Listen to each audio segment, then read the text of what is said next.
Drones are a special way of looking at Earth. It's kind of like this bird's eye.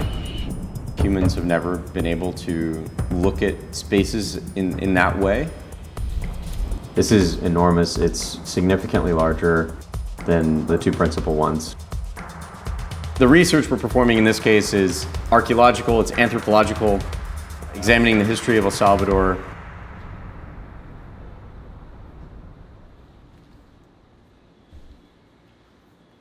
This book has a collection of a couple hundred patterns, spaces that humans naturally, that come about through natural, like human interaction.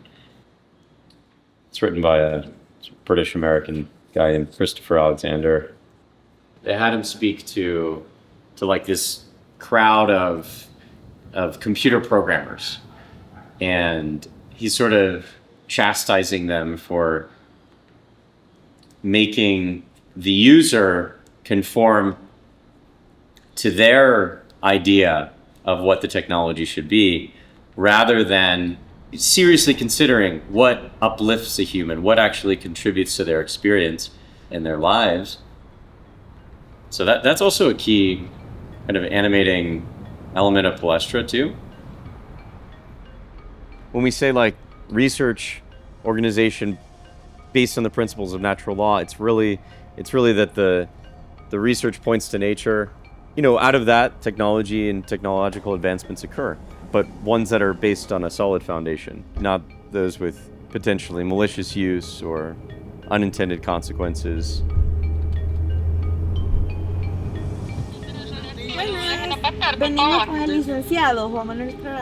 My girlfriend Gabriela is joining me on this trip. She helps really throughout the entire process, but primarily on the post-processing work of the LiDAR, of the digital elevation model.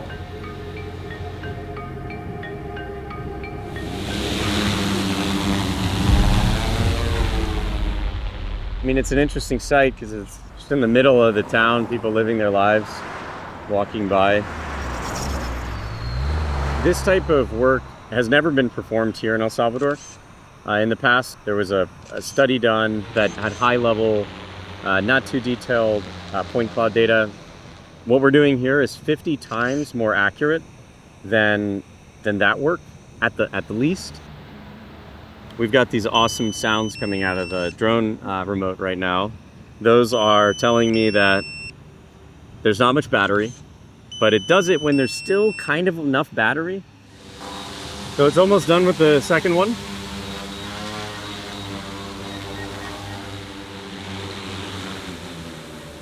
¿Qué tal? Juan Manuel Guerra. Mucho gusto. ¿Qué tal? Gracias. Archaeólogo Juan Manuel Guerra is the archaeologist accompanying us during the visits to all 4 sites. He works at the Ministry of Culture. Vaya. Y tenemos el pequeño volcán de San Salvador.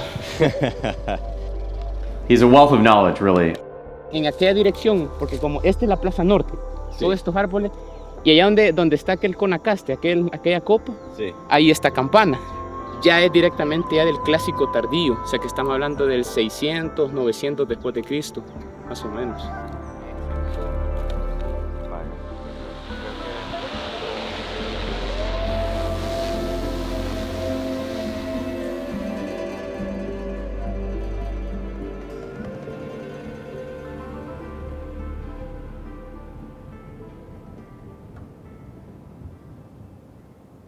The main focus is obviously on the flight route, the location, understanding how the sites are situated with the monuments. But there's like little things like batteries, memory cards, that you just don't want to have to be thinking about. You just kind of need them ready. So that's the main thing. When it's up in the air, it seems like, oh, it's hands-free, but there's a tax mentally to that's always kind of being collected. It's probably close to us right now. No, not too much. Regresa a casa.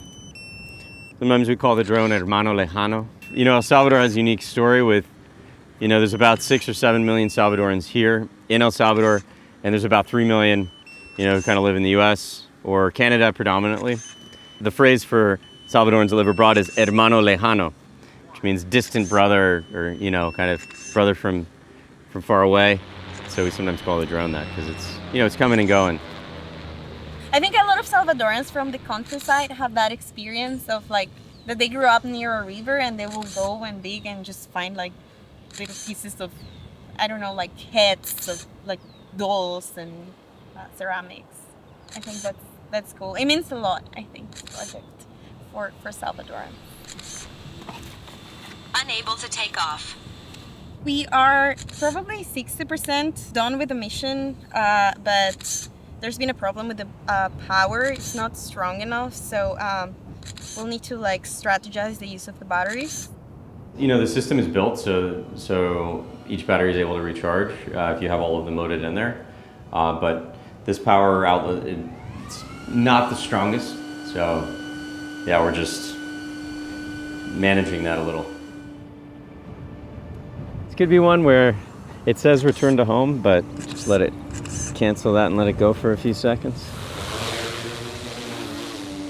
That'll enable us to save battery and to have that one charged for longer.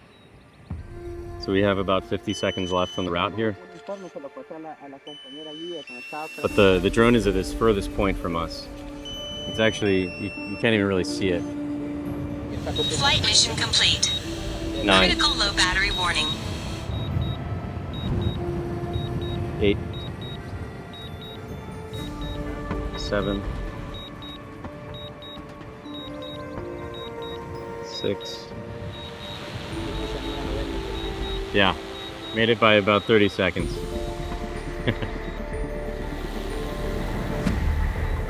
Four percent.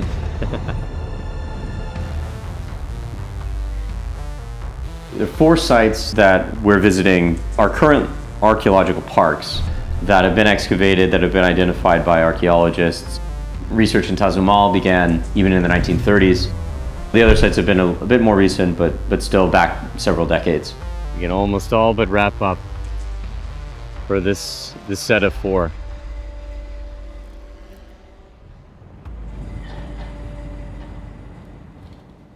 So like, no one has ever gotten a look at this structure in a way like we are right now.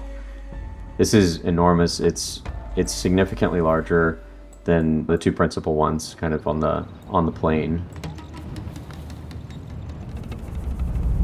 So another part of our journey is going past these sites that have been researched, where you can buy a ticket and walk in and visit it, to those that have been completely covered by layers of the earth that to the naked eye are lost and forgotten. So this site, it's possible that it was actually like an ancient port where this was the nexus between populations that lived closer to the water and those that lived more inland.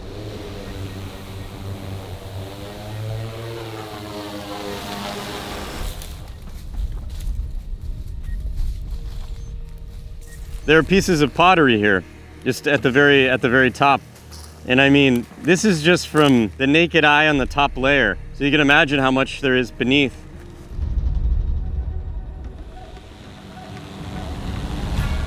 I think it would be phenomenal to get some of the independent researchers down here to El Salvador.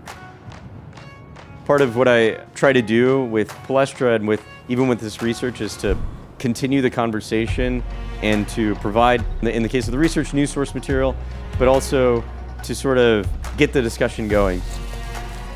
Because this research is more important than ever, right? We're trying to understand El Salvador, what is the history, what's in the soil. It'd be incredible to uncover something, you know, a site or structure, a piece of history, whatever thread to add to that story of the human timeline. Like, I think sites that are uncovered here in El Salvador can be really valuable in informing that. Imagine all the others that are not even discovered.